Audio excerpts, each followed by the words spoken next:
some Jews, Yerovam ben Nevat, you know what damage he did to the Jewish nation? I can give you a list of 100 Jews that destroyed the Jewish nation. You understand? One of them is Santa Claus. Santa Claus in my blacklist is the biggest danger to the Jewish world today. The biggest. The damage that he makes with his stupid books, the retard books that he just printed now, God Needs Us, full of heresy. Everything that is kosher in that book, he copied from other holy books. And everything else, it's his. And in none of it, it's kosher. It's all heresy. You should, if you know Hebrew, you should write to me. I'll send you a link. Rav Ephraim Kachlon, the cousin of Rabbi Yaron Reuven, is a Talmid Chacham, serious tzaddik, ben Torah, and he's very pedantic, meaning he's precise. He's doing the job. He doesn't leave anything out. He sat 10 hours to read this garbage. Poor guy.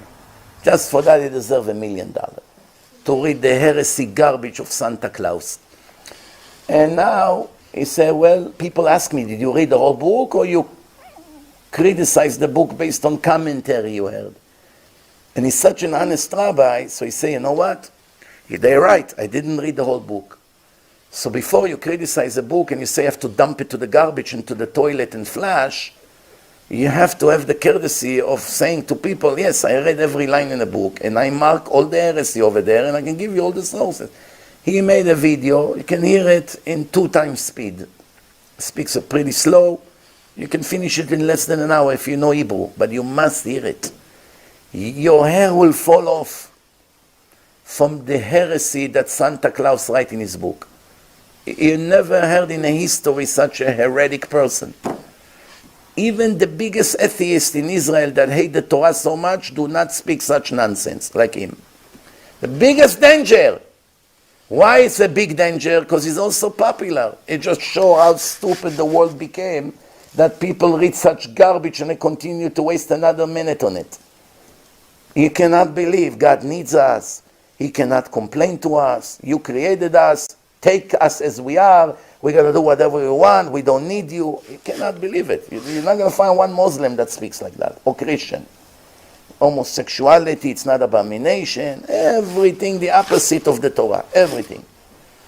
Why? The only reason he does it, it's pride. He wants to be unique. I'm a revolutionary. You know these people? Maybe he's a Gilgul of Baruch Spinoza. Google who he was. I put money that that's the case. He wants to be a philosopher. Rav Ephraim Kachlon did the holy work. He took the book, analyzed it from A to Z, gave you all the sources, whatever he say, all the nonsense, all the kfirah. Conclusion, this person cannot be a part of a minyan. If he comes into the synagogue, everyone has to go out. Cannot pray with him. Cannot count him as one of the minyan. If he's a chazan, if he say brachot, you're not allowed to answer amen after him. Not allowed. Don't be impressed by his white beard and sombrero. In India, they also have white beards. In Mexico, they have sombreros. Doesn't make them kosher chazanim over there. I know I'm speaking a little bit harsh, but that's it. That's the only language people understand. You understand? 100% kfirah. Kofer, gamur. Gamur. Mahti Arabim, the biggest in the world, in the Jewish world right now. Mahti Arabim, because when a secular gay comes and teaches garbage, nobody takes him serious. Everybody understands. It's not pro-religion. Someone comes with a black hat and a beard, people automatically assume that that's supposed to be a rabbi who knows what he's talking about. If you want the link, I'll give you the link. One thing I do promise you, after you hear the speech of Rav Kachlon about that nonsense that he's been preaching, there's a reason why he's my blacklist. Number 1 in a list. Right? After you hear that speech, you will not believe how naive you were if you ever listened to him. You know, one Israeli guy, I sent him the link because he heard about his book now was translated to Hebrew. After he heard the Rav Ephraim Kachlon, he left me a recording on WhatsApp. So you guys in America are really the people there are that stupid? Someone like me, 3 months in Teshuva, it would take me 10 minutes to see that this guy is a complete kofar.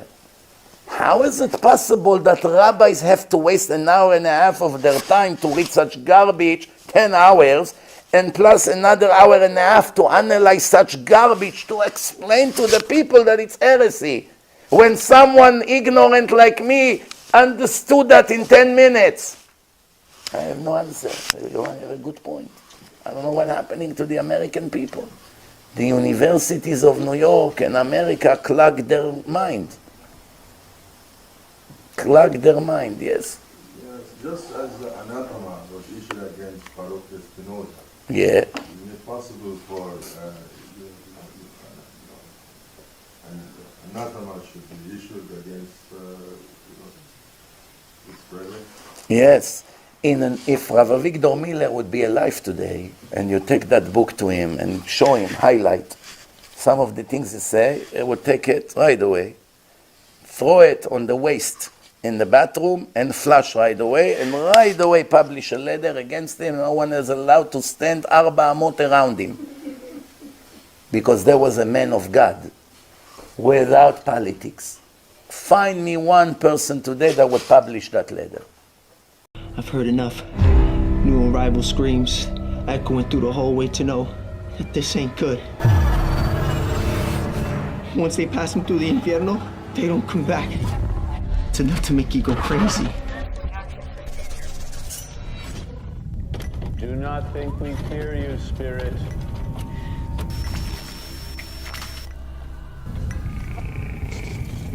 We know your power is born of evil. This is your last night in the land of the living. You understand me, malevolent demon?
There was a rich family that lived here called the Hetheringtons, and unfortunately, their daughter passed away of a heart attack inside the house. Basically, they were so devastated that they reached out to people claiming to be psychic mediums. They actually weren't psychic mediums. They opened up a total of 11 portals inside this house and invited spirits and entities from all different kinds of dimensions. Well, I think there are certain pieces of evidence that there is an afterlife. Resurrection of the dead is affirmed pretty clearly in the Talmud and the Midrash. To be honest with you, to give this lecture is a nightmare. If it was up to me, I wouldn't. There's going to be some graphic details. This place is a maze. That person after death went to a place called Sheol. This is by far the largest near-death experience study that has ever been conducted. People go to a place and they experience weird things. And sometimes they actually will see a character of some type. Well, where did that come from?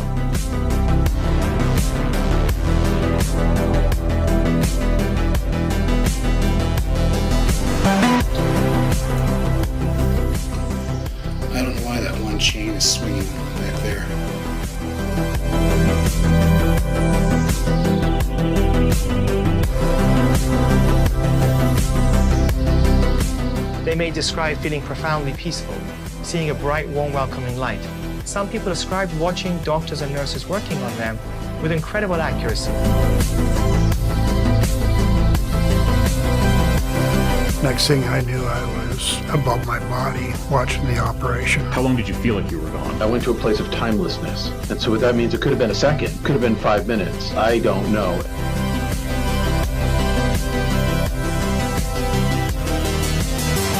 Can you imagine waking up from your sleep and not being able to move? As I'm lying there, I realized that there's an evil presence next to me. Do you believe that angels, demons exist?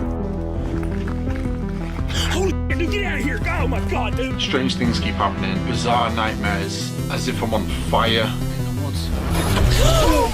Whoa, what the hell is this? Man, I've got bad chest pain. Satan's Hollow is what it's called, the portal to hell. Some people calling it an eye of fire, while others said it looked like the portal to hell opening up. And the next thing I know, I was outside of my body, looking at my body.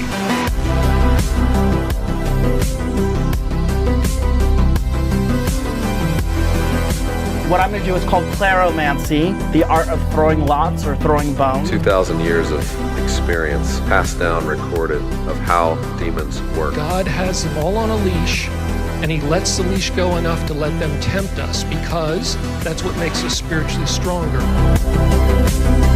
I'm trying to be as graphic as possible so you understand what we're talking about. It's your ticket to reality. It's your ticket to freedom. It's your ticket to immortality. Is there an afterlife? Is there a It's God? the type of information that can keep you away from the Yitzhak. What happens to us after we die?